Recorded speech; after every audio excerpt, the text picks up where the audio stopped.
Okay, good morning and good afternoon or good evening, depending on when you listen to this presentation. So my name is Victor, and I'm going to be your anchor for this training. Okay, if you are new to the channel, please make sure you subscribe, make sure you share. This is a digital forensics course, and this is the next module in the series, File System Fundamentals for Digital Forensics. So we've laid some foundation with respect to why do we need to do forensics? Because it's an aftermath of a cyber breach or an incident, or we have something and not going on well, and we need to actually check to gather evidence for presentation in the law court or for senior level executives.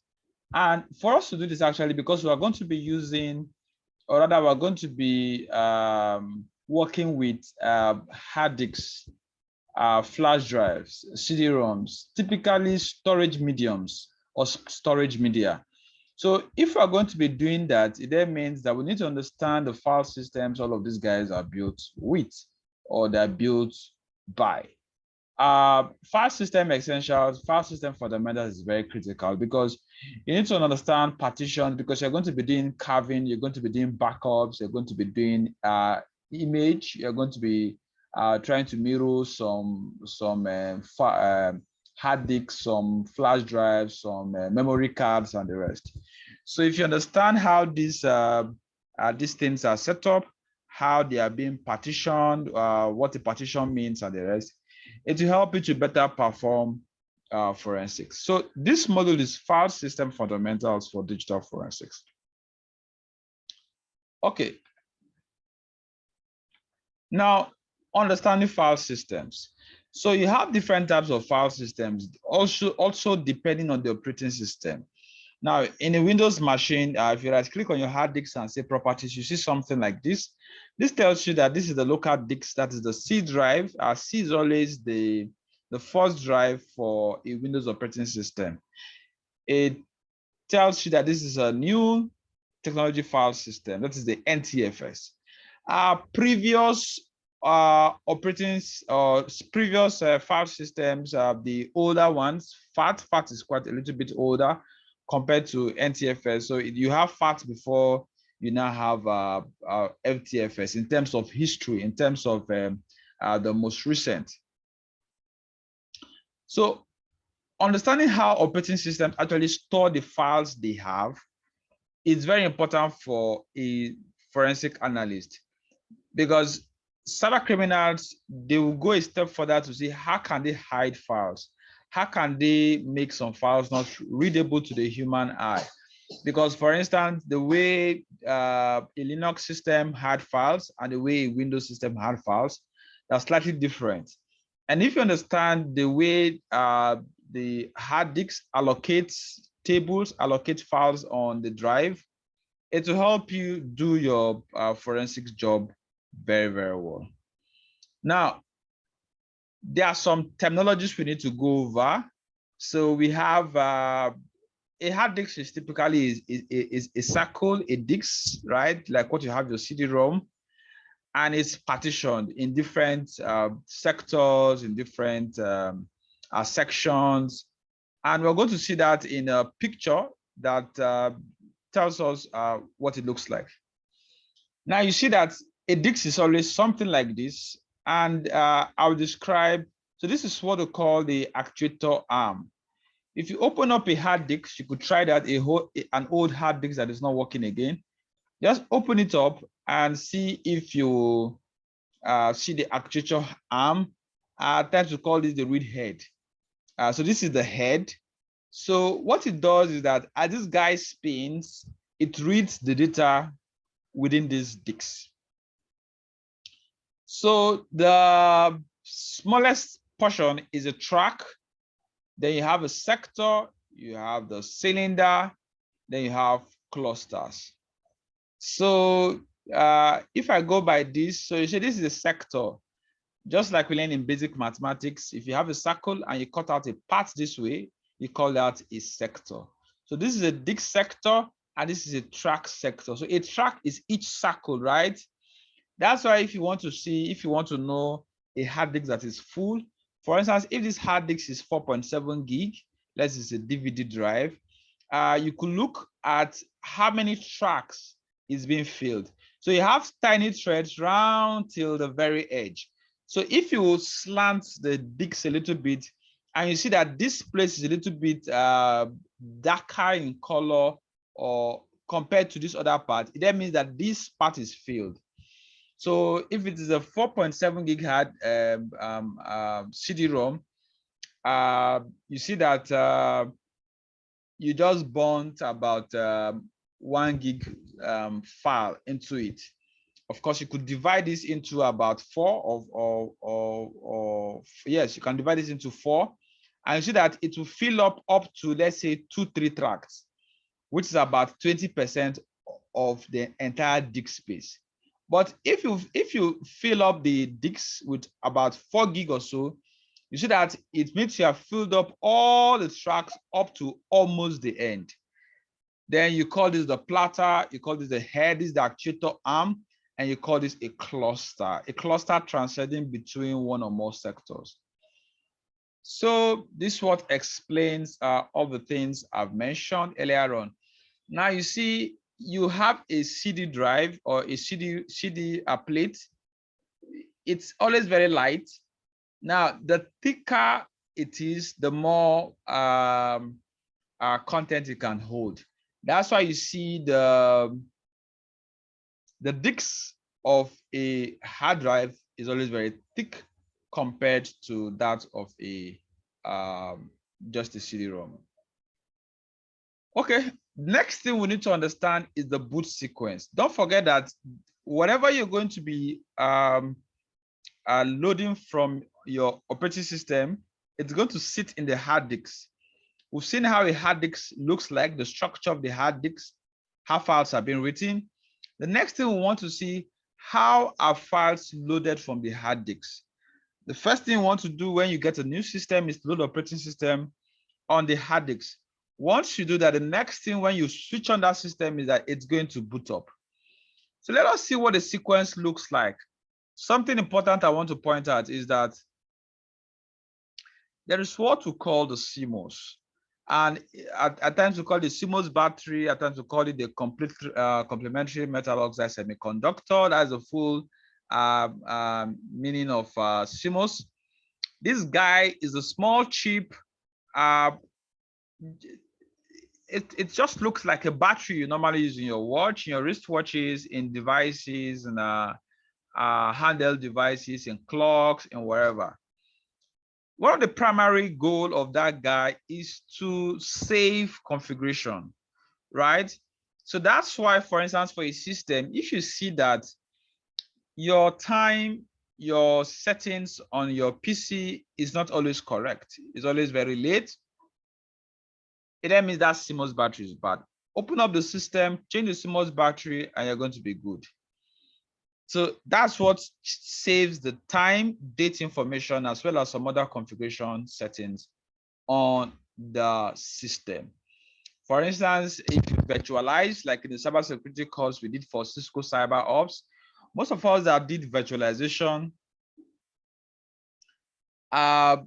we had to get to our BIOS and enable virtualization. Not all operating systems, or rather not all BIOS, not all PCs can virtualize. For those that can virtualize, you have to go to the BIOS, that's the basic input output system. That is that have the settings on how the hardware is going to interact with the operating system. So most of us, we went there to enable the virtualization. If your CMOS battery is bad, those settings are going to keep changing, or they are going to go back to default. So that is one thing that the CMOS battery does for us. Or for instance, in trying to boot, if your default boot is CD-ROM and or let's say a flash drive, external hard disk or external flash drive, if your CMOS battery is bad or it doesn't work again, it then means that anytime your system have to boot up, it has to first get to the first configuration, right? So of course you have to make sure that the CMOS battery is working. That's what to tell that all the settings and configurations you've put into your system, it's always going to be active. Now, boot sequence. So how will my system boot up? So it follows through a process like this. Okay, is there anything here that is important? For those of us in mentorship, you're going to get this slide so you could read up most of this information. Okay, back to the boot sequence. So the PC is turned on. When you turn on your PC, then the BIOS is loaded. That is all of the configurations that you have. It gets to the master boot record. The BIOS runs the code in the MBR of the disk0, which is your C drive most of the times if you're running Windows. Then it gets to see which partition is the active partition. Once you get that information, it gets to the boot manager, and that's where it loads the operating system from. So that's actually the process through which you have your Windows desktop comes up. Now, understand that there are some boot viruses, there are some rootkits, there are some stuff that are going to affect your boot process. For instance, you're working on the system and you find out that it gets to, before it gets to desktop, it hangs, it doesn't boot to desktop. Some of the boot sector files, or rather some of the boot files might have been taken care of or might have been stolen, or not necessarily stolen, they might have been eaten up by a malware. So if that means it's corrupted, what you could do is to reload the MBR, because that's the master boot record. That's what holds the information for the boot process. Okay, so understanding the master boot record. So once you select BIOS, the master boot record of MBR or hard disk is then accessed. The physical drive you are booting from contains the MBR, and it tracks information about the partition, the storage device, the sizes, and the rest. So just understand that your MBR is what holds the bootloader, the program that loads your desktop, loads all of the different operating systems you have in case if you are doing multi-boots. Okay, partition. So what is partition? At times, if you want to do forensics for a flash drive, a hard disk, a memory card, internal memory or external memory for a phone, you see that at times these drives are partitioned. So there's what we call the logical drives. So once you partition, for instance, if you have 100 gig and you split it into smaller drives, the other ones are the secondary drives, and the main drive that has the operating system is called the primary drive. And that is where your boot file is going to load from. So this is what it looks like. Let me get to my disk manager. Let me see if I can create and format hard disk partitions. So if you click on this, you see what the interface is like for your this particular PC I'm using. It's just 300 and something gig hard disk. It's running on 8 gig RAM. Is a Windows 10, is a Core i5. So this is the primary disk for this drive. There are no, you see, that's why it's indicated primary partition. So there are no secondary hard disks. It's a small hard disk. I had some files I brought into this system, started using it. I use an external hard disk, and somehow, because I've already loaded some of the things I use in working, I decided to leave it. So it's a small hard disk, and there was no need for partitioning the hard disk. You can see also that the file system is NTFS. It's healthy. This is the boot sector. It has the paging files, the crash dump, and this is the primary partition. Now, this is reserved. That is this particular one. It's in the primary partition. This system reserve is just more or less like your breathing space. Like every hard disk will always have its breathing space. just a little reserve for in case, so that you don't fill up this to the brim. You don't clutter it to the very, very last. So even if you do that, you still have some breathing space for the system to be able to boot up and still function properly. Now, the disk manager can tell you how many percent is free for each of the hard disks you have. So if I have up to 2-3 hard disks, CD-ROM, all of the stuff I have here is going to show. Peradventure, if I want to partition, this is what I do. I will come mark at active partition. I could open it up. I could explore. I could check properties. So you see what I showed you in the slide earlier on, something like, is it this or this? Okay, this. So disk partition, is it this or this? Okay, good. So this is the use space. This is the free space. You could clean this, do this cleanup. This cleanup will typically do what a CCleaner will do. CCleaner is a cleanup utility. I think I have it on this system. So this guy here, it will do what this guy will also do. Tools, defragmenting, hard drive, sharing. What else is important here? Okay, that's all. So so if I had something that is not the primary, I will now be able to partition or format the hard disk.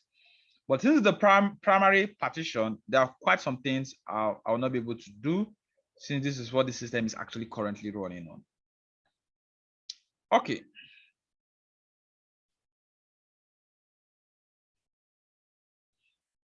So this is what it looks like. This is what I just explained to you. So you see, this particular disk manager has quite some, it has some partitions. So you see, this is the main partition. This is C drive. It has another 108. It has another 11 gig also. So you could right click this and partition, right? So once you partition, you could split it into 2, split it into 3. And one of the good things about partition is, for instance, if your main disk becomes so irreparable, right? If it becomes so irreparable, then you could actually be sure that the other logical drive, the other partitions, your data is quite safe. That's one reason why, if you have like a 1 terabyte, you could split it up into 2 or into 3. Let 300 gig hold your main operating system and some important files, or maybe just basic files. Then you can put in your core files that you want to make sure that you can easily reach out in the other 2 partitions. We're going to run some labs using FDix, maybe some Dix utility, both in Windows and in Kali Linux, on how do we do partitions and all of that. So we'll do that in the lab sessions. So that's all for understanding file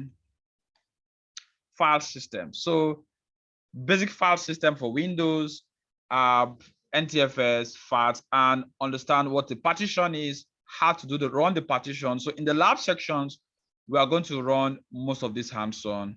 See you in the next module. In the next module, I'm going to be talking about how do we preserve data while we're trying to run digital forensics.